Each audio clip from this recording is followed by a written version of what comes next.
Namaskar. Today's topic is vegetarianism dangerous? Also, we'll look at whether there's enough protein in the vegetarian diet. What about children? Would they get enough nutritious food for them to grow up to be healthy on a vegetarian diet? And what is the role of sugar in the vegetarian diet? I remember 45 years ago when I became a vegetarian, my father predicted, "You'll be dead within 6 months." Fortunately, that never happened. Back in those years, vegetarianism meant fruit, apple, cabbage, lettuce, carrot. But nowadays, of course, there's so many combinations of different foods, some of them even more nutritious and having more protein than meat-based foods. Back in those years, I had to supplement. I was a college student. I had to supplement my diet with a brewer's yeast. 1 tablespoon, it tasted very horrible, mixing with the milk and holding my nose and drinking it down.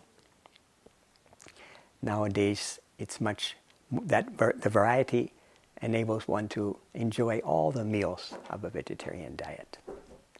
In terms of health, I've never experienced any health problem. In fact, my health has been extremely good over these years.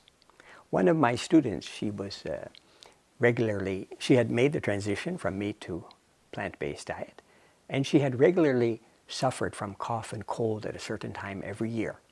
And she told me, since I became a vegetarian, that influence of the cough and cold, that incidence of cough and cold had completely disappeared.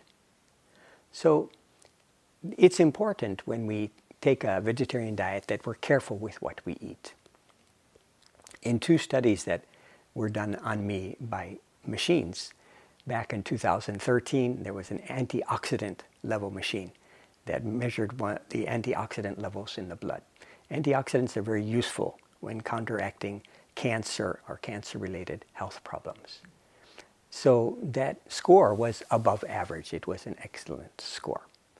And this year in South Korea, the machine that was used to test the blood circulation level, in the 5 days of the studies, that hundreds of visitors to that stall, nobody had that perfect score in blood circulation.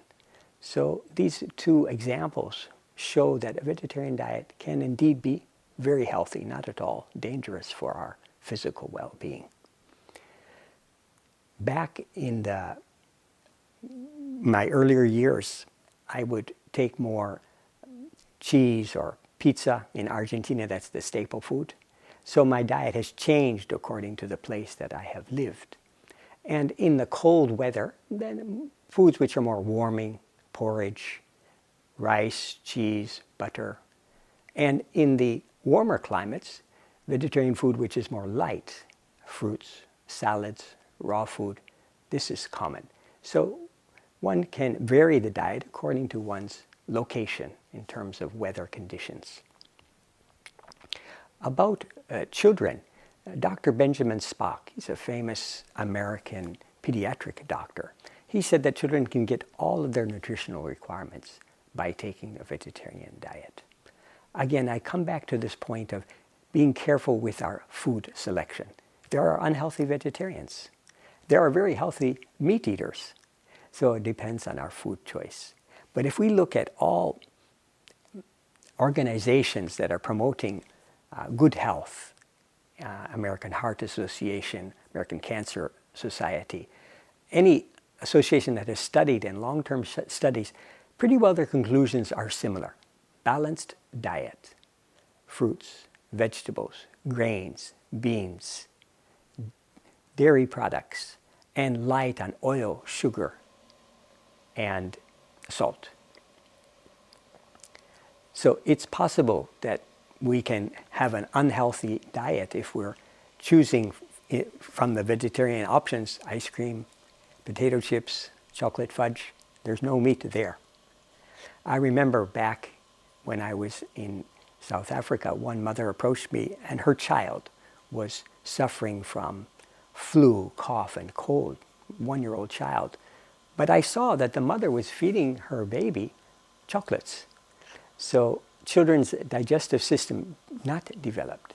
So they should take vegetarian food, which is very, very light, purees, which are very common, that the fruit is pureed and easily digestible. This will help the children to grow up to be healthy and without any ill side effects of too much sugar in their food. The other important point about vegetarianism is that if somebody is not eating a balanced diet, then as I had back in Philippines about 20 years ago, I was running a bakery for our association, and the sugar, the flour, and the butter, it caused a skin condition combined with a hot and humid weather. So I had to be careful with my sugar. So nowadays I'm much more careful with the sugar in foods. So read labels and try to avoid added sugar, because there's enough sugar in most foods naturally, especially in fruits, that we don't need to add more sugar to get the taste of that food. So all in all, I can say that vegetarian diet is not dangerous. There's enough protein in tofu, beans, soya. These foods, plant-based foods, have more protein than some meat sources. And actually, one only has to look at the obesity rates in North America, in the affluent world, to see that too much protein is the cause of overweight condition. The body cannot store that. The body stores that protein as fat. And too much protein in the diet overstrains the kidneys. So we don't need as much protein as we think we do. And there's an adequate supply in all vegetarian products, especially beans, legumes, and soya.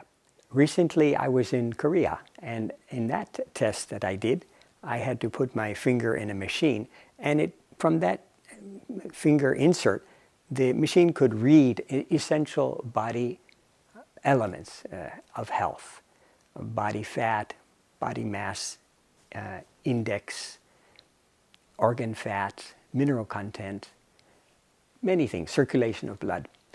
And the reading, it was the 5th day of that exhibition, and the reading that I got for the blood circulation was perfect. There was no blip or any defect in the blood circulation, and the lady was quite surprised. I told her that I practice yoga meditation, and I'm a vegetarian for many years. So apart from the blood circulation, all of the other body fat, body mass index, organ fat, they were all average or above normal. So I would say that the vegetarian diet is ideal, not dangerous, enough protein. And in this series, which we have been giving about yoga and meditation, when we combine that with the vegetarian diet, well-chosen foods, we can definitely have a long, healthy, and happy life. Thank you very much. Namaskar.